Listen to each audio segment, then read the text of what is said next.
అప్పట్లా ఈత పొరకలతోటి ఇల్లు ఉడిచేది. ఇప్పుడు జాడు కట్టెలు చూతా సోకు సోకు రాబట్టే ఇనుప బకెట్లకు బదులు ప్లాస్టిక్ బకెట్లు, ఇత్తడి రాతెండి బిందెలు గిన్నెలు ఎక్కువ మటుకు వాడేది. గట్లనే సొట్టపోయినా పొక్కలు పడ్డా మాటలేపిచ్చేది.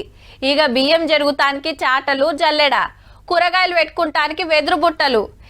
ఇట్లా ఒక్కటేంది ఇంటి నిండా చేతుల మీద చేసిన వస్తువులే.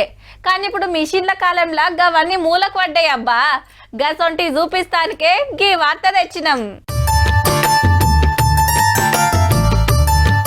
Right, Hyderabad NTR Marg HMDA ground లా బీసీ కులాల చేతి వృత్తుల ఎగ్జిబిషన్ చాలైంది. చిన్న సీఎం బట్టి సారు, మంత్రులు పొన్నం, అడ్లూరి, వాకాటి సార్లొచ్చి పతొక్కటి తిరిగి చూసిండ్రుల్లా. బట్టల కాంచి బుట్టల దాకా 30 మీదనే దుక్నాలున్నాయి. మరి బోనాల జాతర షురైతాంది కాబట్టి కుండలు సుత తీసుకొచ్చిండ్రు.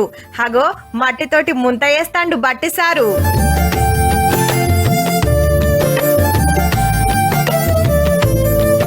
గాజుల గంప నెత్తికెత్తుకున్నాడు.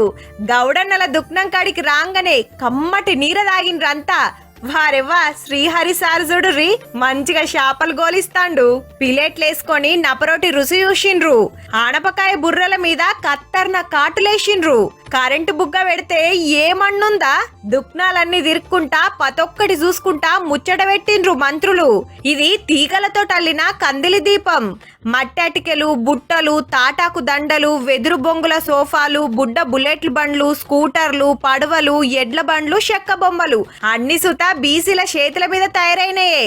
వస్తువుల ప్రదర్శన ఒకటే కాకుండా వస్తువుల వాడకాన్ని కూడా పెంచాలని చెప్పి తద్వారా ఆరోగ్యంగా మన జీవితాలు ఉండటానికి ఉపయోగపడతాయి. కాబట్టి కొన్ని కనీసం పండుగల సందర్భంలో ఇటువంటి ప్రకృతి రీత్యా తయారు చేయబడినటువంటి కుల వృత్తులు చేసేటువంటి ఒక పాత్రల్ని లేదా ఈ యొక్క వస్తువులను వాడడం ద్వారా 2 ప్రయోజనాలు. ఒకటి మీ ఆరోగ్యము, కుల వృత్తిని ప్రోత్సహించడము.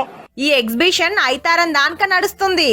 ఏ కులాల చేతి వృత్తులేందో చూడొచ్చు, నచ్చినవి కొనుక్కోవచ్చు. తీర్వాటం ఉంటే ఓ పారి వైరార్రి మరి.